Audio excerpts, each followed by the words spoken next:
শেষ পর্যন্ত চেষ্টা করব এই জোট যাতে অটুট থাকে, তবে যদি কারো ভিন্নতা থাকে কিন্তু আমাদের এই জোট প্রক্রিয়া এগিয়ে যাবে।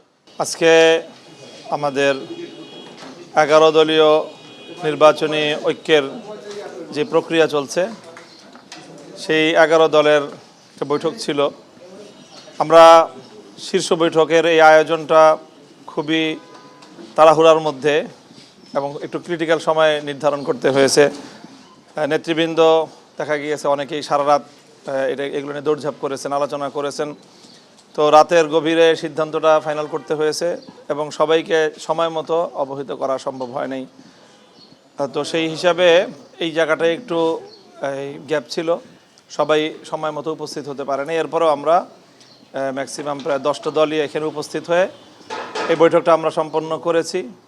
ইসলামী আন্দোলনের সাথেও নেতৃবৃন্দের সাথে আমাদের কথা হয়েছে, বৈঠকের আগ দিয়ে বৈঠকের মধ্যে থেকেও আমাদের কথা হয়েছে এবং আমরা আশা করছি যে আমরা একসাথেই রাত 8টায় আমাদের প্রেস কনফারেন্স হবে ডিপ্লোমা ইঞ্জিনিয়ার্স ইনস্টিটিউশনে। সেখানে ইনশাল্লাহ আমরা আমাদের চূড়ান্ত বক্তব্য যেগুলো সব ঐক্যবদ্ধভাবে আমরা উপস্থাপন করতে পারবো বলে আশা করছি। ইসলামী আন্দোলনের ব্যাপারে আমাদের প্রত্যাশা যে ইনশাল্লাহ আমরা যেভাবে একসাথে শুরু করেছিলাম আমরা একসাথেই সামনের দিকে অগ্রসর হতে পারবো, আমরা এখনও আশাবাদী ইনশাল্লাহ। আচ্ছা, একটি বিষয় উঠে আসছে, মানে একটু আগে যখন আমরা খেলাফতে মজলিসের নায়েবে আমির ওনার সাথে কথা বলছিলাম, আজকে বৈঠকে আপনারা 45টি আসন সমঝোতার ব্যাপারে 45টি আসন কোথায় দেওয়া হচ্ছে ইসলামী আন্দোলনকে, এরকম একটি আলোচনায় এসেছেন, একটু যদি বলেন।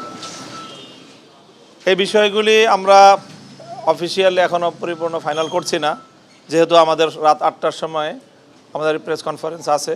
আসন সংক্রান্ত যাবতীয় ডিটেলস আমরা সেই কনফারেন্সেই করব ইনশাল্লাহ এবং সেখানে ইসলামী আন্দোলনকে অ্যাকোমোডেট করেই আমরা আমাদের চূড়ান্ত তালিকা আমরা প্রকাশ করতে পারবো বলে আমরা আশা করছি ইনশাল্লাহ। তাই ভাই, ছোট্ট করে এই যে আসন প্রার্থীতা ঘোষণা নিয়ে যে ঝামেলাগুলো তৈরি হচ্ছে, যেটা ঝামেলাই বলবো আমরা, সেটা থেকে কি এরকম যদি ঝামেলা থেকেই থাকে বা ইসলামী আন্দোলন যদি এখানে থাকা নির্বাচনের পরেও কি এটার আরও বেশি আশঙ্কা করছেন কিনা?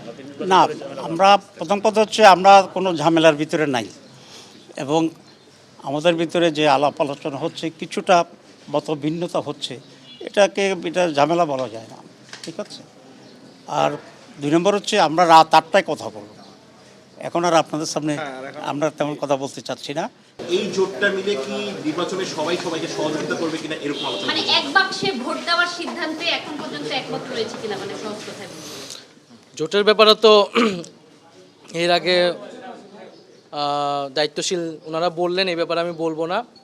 আমাদের জায়গা থেকে আমরা আশাবাদী এবং আমরা সময় নিচ্ছি এই কারণেই যাতে এই জোট প্রক্রিয়াটা অটুট থাকে এবং আমরা এই জোট কিন্তু শুধুমাত্র আসন সমঝোতার জোট হলেও এটার একটা রাজনৈতিক গুরুত্ব আছে, এটা আপনারা সকলেই বুঝেন, দেশবাসী বুঝেন এবং একটা আকাঙ্ক্ষার জায়গা আছে। এই নির্বাচন প্রতিযোগিতাপূর্ণ হবে এবং আমাদের যেই এজেন্ডাগুলো রয়েছে, সংস্কার, দুর্নীতি বিরোধিতা, আধিপত্যবাদ বিরোধিতা, সেই এজেন্ডাগুলোকে সামনে রেখে আমরা একটা ঐক্যবদ্ধ জায়গায় নির্বাচনে অংশগ্রহণ করব এবং সবাইকে সহযোগিতা করে একটা প্রতিদ্বন্দ্বিতামূলক নির্বাচনের মাধ্যমে আমরা গণতন্ত্রে উত্তরণ করব। এটাই আমাদের সবার প্রত্যাশা। একটা যেহেতু খুবই অল্প সময়ের মধ্যে এই জোট প্রক্রিয়াটা একটা নতুন দিকে যাচ্ছে, সেহেতু হয়তো একটু মতভিন্নতা থাকতেছে, আমরা সেগুলো আলোচনার মাধ্যমে সমাধান করছি। আমরা শেষ পর্যন্ত চেষ্টা করব এই জোট যাতে অটুট থাকে, তবে যদি কারো ভিন্নতা থাকে কিন্তু আমাদের এই জোট প্রক্রিয়া এগিয়ে যাবে। যে প্রশ্নটা করা হয়েছিল যে সবাইকে যে সহযোগিতা করবে, এই বিষয়ে কোনো আলোচনা হয়েছে কিনা নির্বাচনের মাঠে?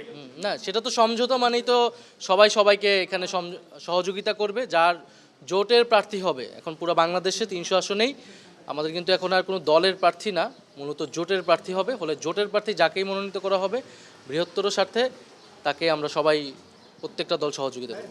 ধন্যবাদ।